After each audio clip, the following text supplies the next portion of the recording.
राजस्थान के बाड़मेर जिले के अंदर बजरी का एक बहुत बड़ा खेल चल रहा है और उसी को लेकर कुछ दिन पहले कैबिनेट मंत्री हेमाराम चौधरी से लेकर बाकी विधायकों ने भी मुलाकात की थी। और इसी दौरान हेमाराम चौधरी ने जब कैबिनेट की बैठक हुई थी तो इस मामले में मुख्यमंत्री से लेकर और जो खनन मंत्री है उनको खरी खोटी सुनाई थी और जनता की जो आवाज है उसको पहुंचाया था। और उसके बाद में 2-3 दिन पहले ही सरकार ने आदेश दिए हैं और ठेकेदार ने कामकाज शुरू कर दिया है। लेकिन जिस तरीके से पैसा वसूला जा रहा है वो यकीनन चौंका देने वाला है। ऐसा बताया जाता है कि 500 रुपए के आसपास पर टन पैसा वसूला जा रहा है और उसकी कोई रसीद नहीं दी जा रही है। हमारे साथ में राजस्थान सरकार के कैबिनेट मंत्री हेमाराम चौधरी मौजूद है, उनसे हम बातचीत करेंगे कि किस तरीके से वो इस पूरे मामले पर अपनी प्रतिक्रिया दे रहे हैं। हेमाराम जी, सरकार आपकी है और जिस तरीके से 550 रुपए तक का पैसा वसूला जा रहा है, क्या कुछ लोग आपको फोन करके कह रहे हैं और किस तरीके के कॉल आ रहे हैं? क्या रसीद वगैरह मिल रही है? क्या कुछ हो रहा है?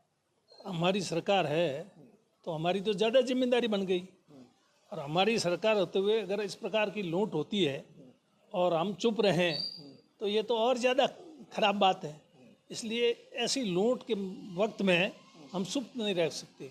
और जो लूट हो रही है इसकी बात मैंने प्रमोद भैया जी को फ़ोन पे बता दी है और ज़रूरत पड़ेगी उनको बता देंगे, मुख्यमंत्री जी को बता देंगे, सबको बता देंगे, लेकिन ये लूट नहीं चलने देंगे। मैडम जी, क्या कुछ लोगों ने कहा, क्या 550 रुपए की रसीद दी जा रही है? जो कहाँ कहाँ बजरी का खनन इतने टाइम के बाद में शुरू हुआ है और पहले किस तरीके से ये खेल चल रहा था? ये पहले से भी बजरी का खेल तो चल ही रहा था। लीज तो सिर्फ जालोर में दी। इस लूणी नदी की में तो जो भी जगह हैं, अलग अलग पॉइंट्स हैं, वहाँ एक ही जगह लीज दी नहीं। इतने लंबे समय तक वो जालोर से बजरी लाते थे, उसमें लोगों को लूटा गया। और यहाँ से अगर कोई बजरी नदी में घुसता तो उसकी तो हालत ही खराब कर दी थी। उसका तो सिर, वो बजरी जो सिर फाड़ा गया पचपदरा में, वो तो बजरी का धंधे है, उसका तो कोई लेना नहीं।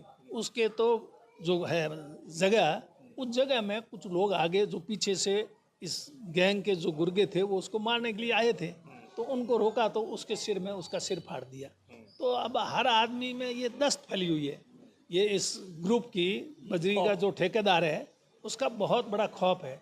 लेकिन आखिर सारी जनता अगर जब सड़कों पे आ जाएगी, परेशान हो रही है इस बजरी से, तो ये खौफ भी बंद हो जाएगा। सरकार इस पर कार्रवाई करे तो कोई इस प्रकार जनता को आगे आने की फिर जरूरत नौबत नहीं आएगी। नहीं तो जनता भी सड़कों पे आएगी और फिर स्थिति खराब होगी। तो मैडम जी, क्या लगता है किस तरीके से लोगों ने आपको बताया जब 2-3 दिन से खनन हुआ, क्या रसीद दी जा रही है या क्या कुछ हो रहा है? रसीद सिर्फ 45 रुपये रॉयल्टी बता रहे हैं। जैसा जो रॉयल्टी है उतनी रसीद उसको दी जा रही है, जबकि पैसे तो 500-550 रुपये टन ले रहे हैं। और वो भी एक गाड़ी है, उसमें जितना उसकी क्षमता है उससे अधिक उसमें बजरी, तो अगर रॉयल्टी की रसीद है वो तो जो उसमें गाड़ी की क्षमता है उतनी ही देंगे। मान लो 30 टन की क्षमता है और गाड़ी माल 50 टन है, तो 20 टन तो वैसे ही ऊपर से गया।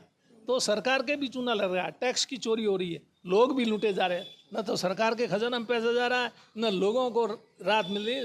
लोगों को बड़ी पूरी तरह से, क्योंकि आज विकास के काम है, चाहे सरकारी काम है चाहे निजी काम है, वो बजरी के बिना तो हो नहीं सकते और उनकी मजबूरी है।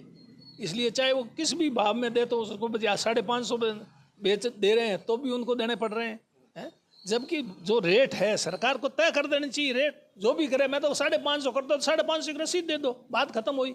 जो रेट है उससे ज़्यादा किस हैसियत ये ले रहे हैं? सरकार मौन क्यों है?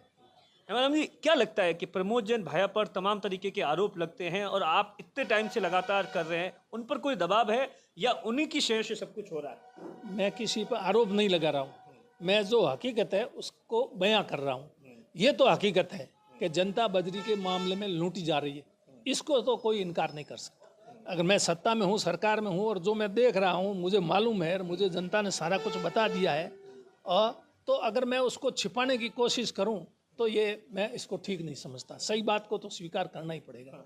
अब मैं किसी पे आरोप नहीं लगा रहा हूँ, लेकिन ये इसको रोकने का काम कौन करेगा? सरकार ही करेगी। खान मंत्री जी करेंगे, मुख्यमंत्री जी करेंगे, या कौन करेगा? जो भी है, आखिरी सरकार के अलावा तो दूसरा कोई ऐसा है नहीं तंत्र जो इसको रोक सके। चाहे पुलिस है, प्रशासन है, किसका भी जिसका भी सहयोग लेना पड़े लेकर इसको। मुख्यमंत्री जी स्वयं ने पूरे राजस्थान में जो अवैध खनन हो रहा है उसके बारे में मीटिंग बुलाई, बैठक ली और उसमें पूरी विस्तार घंटों चर्चा हुई। और उसके बाद में भी अभी तक जब परिणाम नहीं आया तो फिर मीटिंग का भी कोई मतलब नहीं रह जाता है।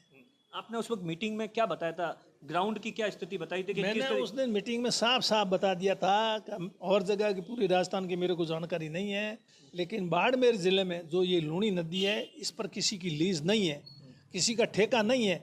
फिर भी एक ग्रुप उसका कोई इस नदी से लेना देना नहीं, वो नदी का मालिक बना हुआ, जैसे कि नदी उसके पट्टे की, उसके खातेदारी की है इस हिसाब से। और लोग अगर कोई नदी में अगर एक किसान का ट्रैक्टर भी घुस जाता है, उसको बजरी की ज़रूरत है, तो उसको पकड़ लिया जाता है और बाकी वो चोरी छिपे सब मिले भगत से सब हो रहा है। जिस तरीके से हेमाराम जी पिछले महीने 2-3 महीनों की घटनाओं की जिक्र की जाए, पचपदरा और उसके आसपास इस तरीके से दहशत है कि कोई जो खनन की जो ये टीम है, जो ये ठेकेदार है, वो कभी फायरिंग कर देते हैं, कभी किसी के साथ मारपीट कर देते हैं। ये अपने आप में आपको नहीं लगता है कि कानून व्यवस्था को लेकर भी सवाल है, कहीं ना कहीं पुलिस प्रशासन भी इस ठेकेदार के दबाव में है?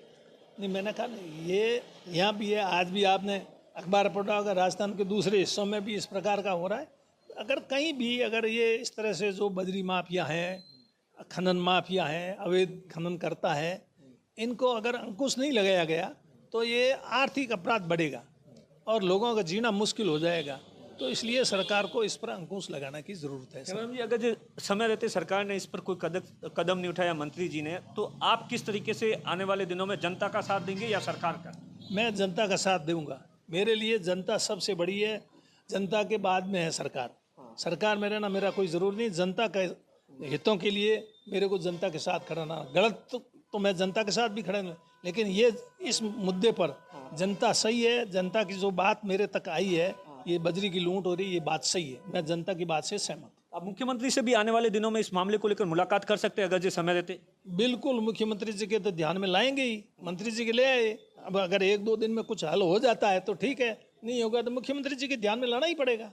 ये हेमाराम चौधरी है, एक बार फिर से जनता के लिए जो बजरी का मामला चल रहा है, लगातार लूट चल रही है, करोड़ों का खेल चल रहा है, उसके खिलाफ, अपनी ही सरकार के खिलाफ आवाज बुलंद कर दी है और 2 टूक शब्दों में कह दिया है, समय रहते सरकार और मंत्री जी ने इस मामले में कार्रवाई नहीं की तो मैं जनता के बीच जाकर उनका साथ दूंगा। दिनेश बोहरा, बाड़मेर, राजस्थान तक।